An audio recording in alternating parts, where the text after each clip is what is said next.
السلام علیکم ناظرین، میں ہوں شہزاد درانی، آپ دیکھ رہے ہیں ڈیلی میدان۔ افغان مہاجرین کی واپسی کے عمل کو مزید تیز کرنے کا فیصلہ کیا گیا ہے۔ اس سلسلے میں ایک اعلیٰ سطحی اجلاس منعقد ہوا ہے جس میں وفاقی وزارتوں، صوبائی حکومتوں اور دیگر متعلقہ اداروں کے افراد شامل تھے۔ اجلاس میں بتایا گیا کہ پنجاب میں تقریباً 6,000، سندھ میں 20,000، خیبر پختونخوا میں 2,11,000 سے زائد، بلوچستان میں تقریباً 50,000، آزاد کشمیر میں 537، گلگت بلتستان میں 35 اور اسلام آباد میں 200 سے 300 افغان مہاجرین اس وقت مقیم ہیں۔ خیبر پختونخوا حکومت کی جانب سے یہ بھی بتایا گیا ہے کہ جو افغان مہاجرین کے سابقہ کیمپ ہیں خیبر پختونخوا کے مختلف اضلاع میں، وہاں پہ 33,000 غیر قانونی افغان باشندے تاحال رہائش پذیر ہیں۔ اجلاس میں یہ فیصلہ کیا ہے کہ جتنے بھی افغان باشندے پاکستان میں اس وقت رہ رہے ہیں ان کو جلد از جلد واپس افغانستان بھیجا جائے گا، ان کے اپنے ملک واپس بھیجا جائے گا۔ صوبوں کو یہ ہدایت کی گئی ہے، خاص طور پہ خیبر پختونخوا حکومت کو،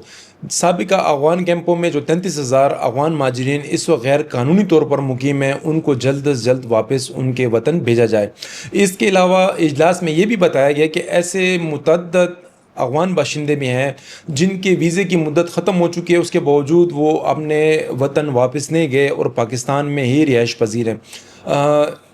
اس حوالے سے صوبوں کو یہ ہدایت کی گئی ہے کہ ایسے افراد کا ڈیٹا فراہم کیا جائے تاکہ متعلقہ اداروں کے ساتھ مل کر ان کا سراغ لگایا جائے، وہ اس وقت کہاں کہاں پہ رہائش پذیر ہیں، کن سرگرمیوں میں ملوث ہیں۔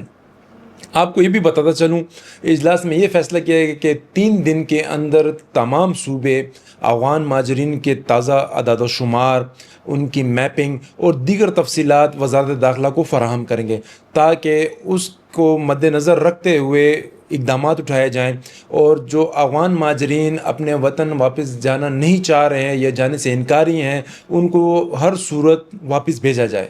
اجلاس میں جو مشتبہ